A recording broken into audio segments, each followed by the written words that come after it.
ओम नमो नारायण। आप सभी का मेरे इस YouTube चैनल में हार्दिक स्वागत है।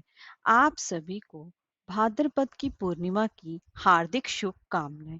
सनातन धर्म में पूर्णिमा तिथि का विशेष महत्व है और आज के दिन सत्यनारायण भगवान की पूजा भी की जाती है और इसके साथ ही उमा महेश्वर जी का भी व्रत रखा जाता है।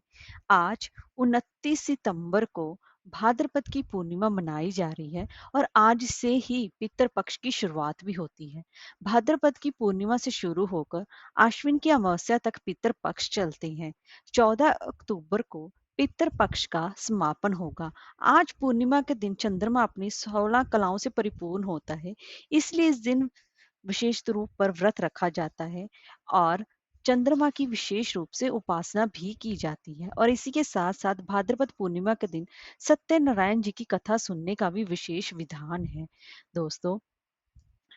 और इसी के साथ साथ आज के दिन भगवान सत्यनारायण जी की व्रत उपासना और उनका पूजन अर्चन करने से मनुष्य के सभी कष्टों का नाश भी होता है। और इस दिन आज उमा महेश्वर जी का भी व्रत रखा जाता है। आज के दिन किसी पवित्र नदी में स्नान आदि करने का भी विशेष महत्व है। इस दिन व्रत करने से सभी मनोकामनाएं पूर्ण होती हैं और संतान सुख की भी प्राप्ति होती है। और बिना व्रत कथा सुने कोई भी व्रत का फल पूर्ण नहीं माना जाता, अधूरा ही माना जाता है। दोस्तों, आज मैं आपको इस वीडियो में भाद्रपद पूर्णिमा व्रत की व्रत कथा श्रवण करवा रही हूँ। अगर आपको हमारी ये कथा पसंद आई हो तो लाइक और सब्सक्राइब करना ना भूलें। दोस्तों, पुराने ग्रंथों में भाद्रपद पूर्णिमा की कथा का हमें उल्लेख मिलता है। और एक बार बात है कि श्री कृष्ण भगवान जी ने एक बार अपनी माँ यशोदा को ऐसे ही एक व्रत की कहानी सुनाई थी, जिसे करने से सौभाग्य की प्राप्ति होती है। इसके लिए स्त्रियों को 32 पूर्णिमा का व्रत करना चाहिए। यह व्रत यहाँ एक और अचल सौभाग्य देने वाला है, वहीं यह भगवान शिव के प्रति मनुष्य की भक्ति भी बढ़ाता है। श्री कृष्ण भगवान जी आगे कहानी बताते हुए कहते हैं कि एक कृत्तिका नाम की नगरी में एक चंद्रहास नाम का एक राजा राज्य करता था। उसकी नगरी में एक ब्राह्मण धनेश्वर भी रहा करता था। उसकी सुंदर और सुशील पत्नी भी थी, जिसका नाम था रूपवती। उनके घर में धन धान्य की कोई भी कमी नहीं थी, लेकिन उसको सिर्फ एक ही दुख था कि उसके कोई भी संतान नहीं थी। इसीलिए वह दिन रात चिंतित रहता था। एक दिन की बात है, एक योगी उस नगरी में आया और उसने धनेश्वर का घर छोड़कर सभी घरों में भिक्षा मांगी।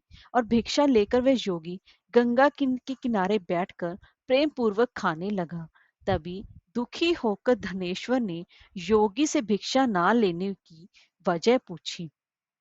इस पर योगी ने कहा कि वह निसंतान के घर की भीख पतिथों के अन्न के समान होती है, और जो पतिथों का अन्न ग्रहण करता है वह भी पतित हो जाता है। इसलिए इस भय से उनके घर की मैं भिक्षा ही नहीं लेता। योगी की बात सुनकर धनेश्वर बहुत दुखी होया और उन्होंने योगी से पुत्र प्राप्ति का उपाय पूछा। तब योगी ने उन्हें मां चंडी की उपासना करने की सलाह दी। योगी की बात सुनते ही धनेश्वर देवी मां चंडी की उपासना करने के लिए वन में चला गया। तब 16वें दिन धनेश्वर की उपासना से प्रसन्न होकर देवी चंडी ने उसे दर्शन दिया और पुत्र प्राप्ति का वरदान दिया, लेकिन साथ ही ये भी कहा कि वह केवल 16 वर्षों तक ही जीवित रहेगा। लेकिन 32 पूर्णिमा का व्रत रखकर उसे दीर्घायु किया जा सकता है, लेकिन स्त्री और पुरुष दोनों को ही ये व्रत रखने होंगे। इसके बाद देवी ने कहा कि ये आम के वृक्ष पर ये फल तोड़कर तुम घर ले जाना, और अपनी पत्नी को सारी बात बताई तथा वह स्नान कर भगवान शंकर का ध्यान कर उसको फल को खा ले। भगवान शिव की कृपा से वह गर्भवती हो जाएगी। इस व्रत को करने के बाद धनेश्वर और रूपवती को पुत्र की प्राप्ति हुई और 32 पूर्णिमा का व्रत रखने से पुत्र को दीर्घायु की प्राप्ति हुई। इसीलिए भाद्रपद की पूर्णिमा का विशेष महत्व है। ओम नमो नारायण।